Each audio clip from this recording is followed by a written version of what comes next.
done a number of interviews about the Alberta oil and gas industry, particularly the oil sands, over the years, and talked about strengths and weaknesses and opportunities and threats. But really, we've never done a SWOT analysis. And that's a very common analytical tool and planning tool. It's used in business circles. But the Business Council of Alberta has done some of that as part of a new report that they put out. So we're going to talk to economist Alicia Planincic. So welcome to the interview, Alicia.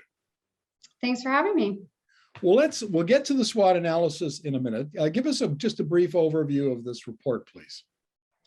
Sure. So this report is actually part of a much broader project, which is called Define the Decade. And so this is really our flagship project to define what we want Alberta to look like 10 years from now and how do we get there. So huge amount of research going into this. We've been engaging thousands of Albertans to better get that sense of what that vision looks like. But one piece of that puzzle was really understanding where is Alberta today. Right. So how do you know where you're going unless you know kind of honestly, just that honest look in the mirror at where you are? And so we did two reports really were a part of this first chapter, if you will. The one report was kind of an economic overview. So that's just a very high level. What does our labor market look like? Our different industries, population, et cetera, trends. The second piece, though, and what we're talking about today is we looked at our specific industries that are really important in Alberta.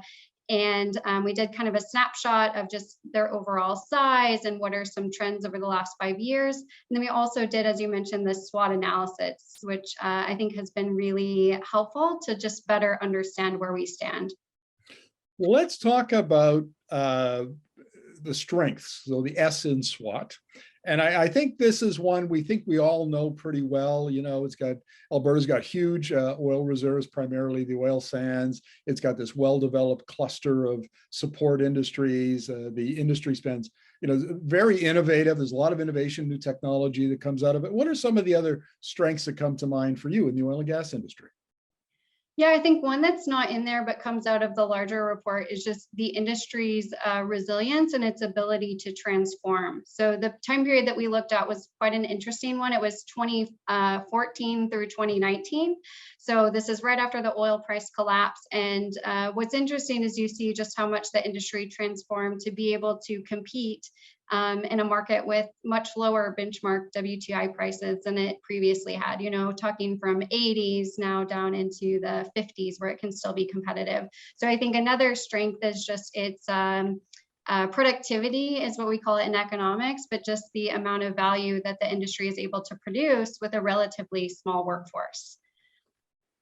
Now, The flip side of that, right, gets a bit into a weakness or maybe even a threat into the future, which is ultimately the industry needs fewer people to produce the same amount of value.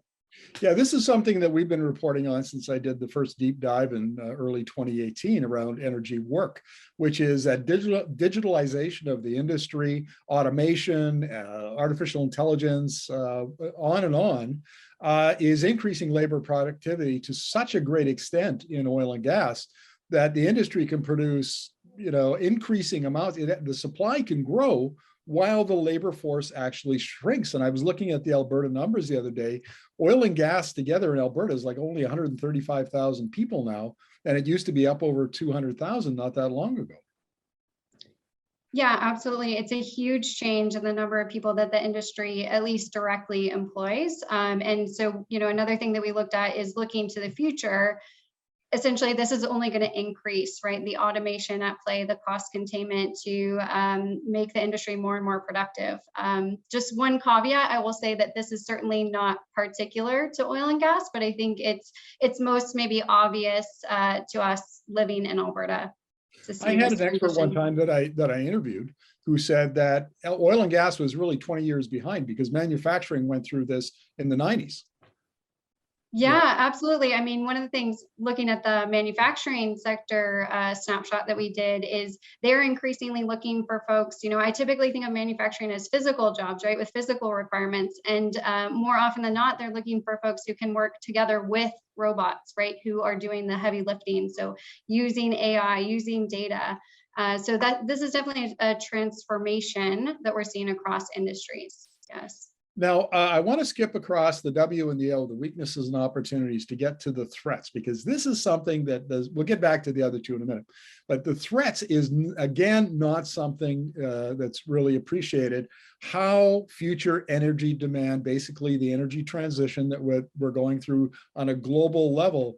I've done some interviews recently about the electrification of transportation and how quickly that is occurring around the world, much quicker than experts had thought even a couple of years ago. And of course, that's the customer for oil, right? You turn oil into gasoline and diesel. And so if you're going to electrify cars and trucks and buses and so on, that's your market in Alberta. So tell us about, from your point of view, what does that threat look like in a transforming global energy system?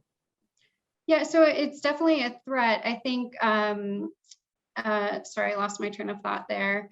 The thing to keep in mind, though, with electric vehicles, it feels like they're gaining steam, and they are, but the continued demand for those hard to decarbonize sectors. So I think we need to think about, investors and companies and jurisdictions increasingly emphasizing and valuing lower emitting forms of energy, right? So that's ultimately, I think, what Alberta, I wrote something recently on this. We don't get to decide the global trends, but we do get to decide how we respond to them. So, I think there are a lot of uncertainties and questions as far as how quickly we transition. What do the next energies of the future look like? But Alberta is kind of flipping over to the opportunity, is how do we actually lean into that, that opportunity?